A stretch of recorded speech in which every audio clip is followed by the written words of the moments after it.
અનોખું મિલન. દીકરીના એડમિશન માટે સ્કૂલ પહોંચતાં જ એક મોટા ખંડમાં બધાં જ પેરન્ટ્સની બેઠક હતી. મધુ પણ એક સીટ પર બેસવા જ જતી હતી ત્યાં જ તેનું ધ્યાન પાછળ બેઠેલી તેની કોલેજકાળની સખી નીરજા પર ગયું.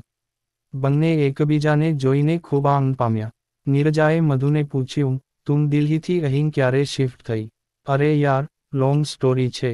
આ બેસ મારી બાજુમાં નંબર આવે ત્યાં સુધી તો વાત કરીએ.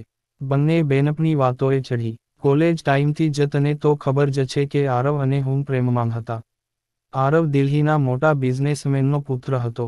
વળી તે પંજાબી હોવાથી મારા મોમ ડેડને પણ આ સગપણ ગમતું નહોતું. તેમને તો મારા માટે ડેડના ફ્રેન્ડનો દીકરો મિલન ગમતો. મિલનને મારા પ્રત્યેનું ખેંચાણથી સૌ કોઈ વાકેફ હતા. પણ મારી જીદને લીધે કંટાળીને તેઓ આરવ સાથે મારા લગ્ન કરવા રાજી થયા. મિલન પણ તે પછી સારી કન્યા સાથે પરણી ગયો. લગ્નના 3-4 વર્ષમાં જ મને આરવ સાથે ખૂબ ઝઘડા થતાં, લગ્ન પહેલા મીઠી લાગતી આદતો હવે ખૂબ કડવી લાગવા લાગી. હવે તે મારા પર હાથ પણ ઉપાડતો. આ બધાથી તંગ આવીને હું મારા મોમ ડેડના ઘરે મુંબઈ આવી ગઈ. મારી મોમે મને મિલનની પત્નીના આકસ્મિક મૃત્યુના સમાચાર આપ્યા.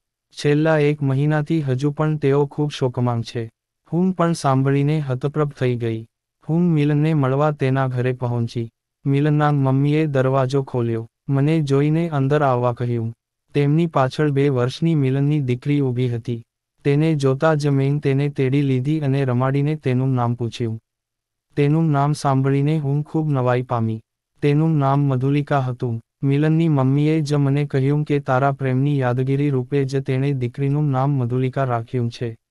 મિલનના સાચા પ્રેમને ન ઓળખવાની ભૂલથી મને બહુ પસ્તાવો થયો.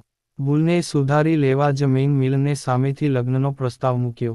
અને આખરે અમે બંને બીજીવાર પરણી ગયા.